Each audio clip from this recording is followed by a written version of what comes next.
السلام عليكم ورحمة الله. بمدينة أكادير سنة 2008 واحد السيد عنده 56 سنة، مزوج، عنده 5 ديال البنات، 3 مزوجات وعايشين مع رجالهم، 2 باقيين صغارات، وحدة عندها 8 سنين وواحدة 12 سنة. كان خدام في واحد المحل ديال الحلاقة مع واحد صاحبه بالنص، وفي نفس الوقت عنده واحد الموتور كيمشي كل صباح كيدور على السالونات كيبيع لهم أدوات الحلاقة. جمع شوية ديال الفلوس وشرا طوموبيل ولا كيحط فيها السلعة كيمشي يبيعها، وحبس الخدمة في الحلاقة.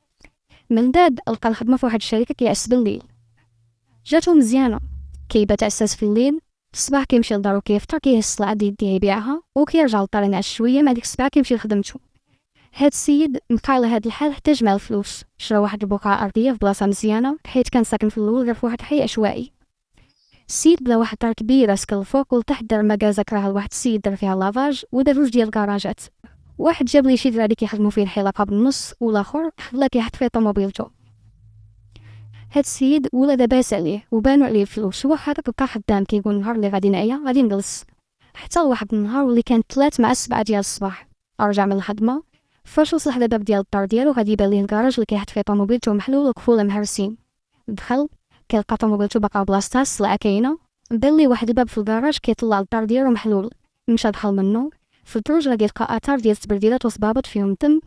طلع كيجري للدار ديالو، الفوق لقى الباب محلول. دخل راه لقى مراتو وبنياتو بجوج بيهم ميتين بطريقة اللي كانت بشعة. شي حد دوز عليهم مرحم لا الام لا بناتها.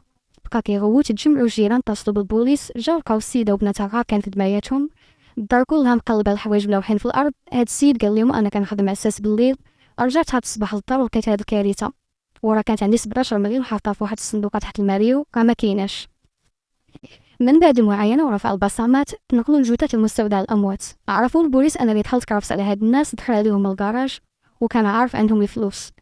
سولوا هاد السيد واش كان عندك شي مشكل مع شي حد، قال لهم أبدا، داخل سوق راسي مقابل غير خدمتي ووليداتي. سولوا شكون كيدخل عندك لهاد الكراج، قال لهم بزاف، كاين كرا اللي خدامين في الكراج ديال الحلاقة، كاين السيد اللي عنده لافاج، وكاين حتى العائلة ديالي. البوليس جابوا هاد الناس كاملين بحثوا معاهم، الولاد اللي خدامين في الكراج مول لافاج جابوا بناتو بثلاثة ورجالهم، تأكدوا بأن هاد الناس ما عندهم حتى علاقة بهاد الجريمة. سولوا شكون اللي كان عارف عندك الفلوس في الدار، قال لهم حتى شي حد من غير براتي، وكنت موصيها ما تقولها حتى لشي حد. قالوا لي غير تفكر شكون اللي فايت كيدخل عندك لهاد الكراج من غير الناس اللي قلتي لينا.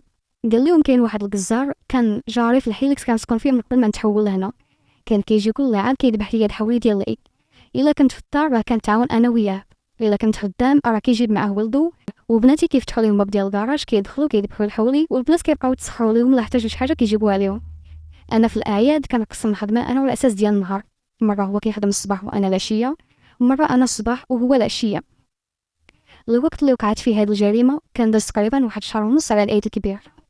البوليس مشاو عند هاد الجزار، لقاو في دارو، سولو على ولدو، قال لهم راه مشى هو وواحد جوج صحابو لمدينه الداخله، لقاو تما شي خدمه.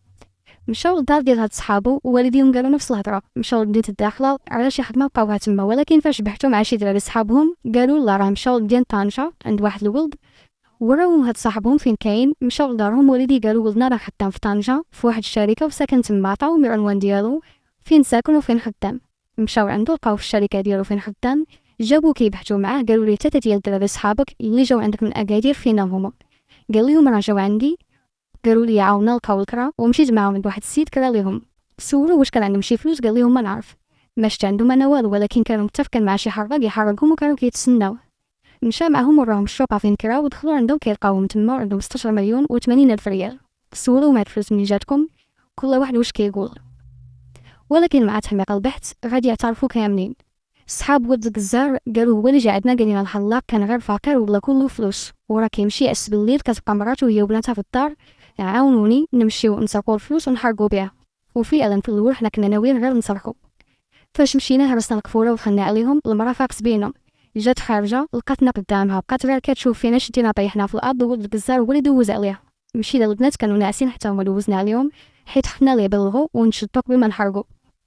طلبنا الدار كامله حتى لقينا الصندوق تحت الماريو فيه الفلوس، هزيناه ومشينا لمدينة طنجة. لقينا السيد اللي كنا متفقين معاه باش يحرقنا، قال لنا راه باقي ما تجمعوش ليا الناس، وبقينا كنتسناو حتى جيتو عندنا. ولد الجزار حتى هو اعترف، قال لهم كان الحلم ديالي نمشي لاوروبا، مشيت مع با نعاونو، دخلنا للكراج، بانوا لي البنيات كيطلعوا لدارهم من الباب اللي في الكراج، وبا قال لي هاد السيد راه ولا لاباس عليه، كاري الكراج مول لافاج ومخدم دراري في الحلاقه بالنص، وخدام عاد اساس شبعان فلوس. طاحت عليا هاد الفكره، قلتها لصحابي وجينا ارتكبنا هاد الجريمة، تحكم عليهم 3 بالإعدام. ولا حول ولا قوة إلا بالله.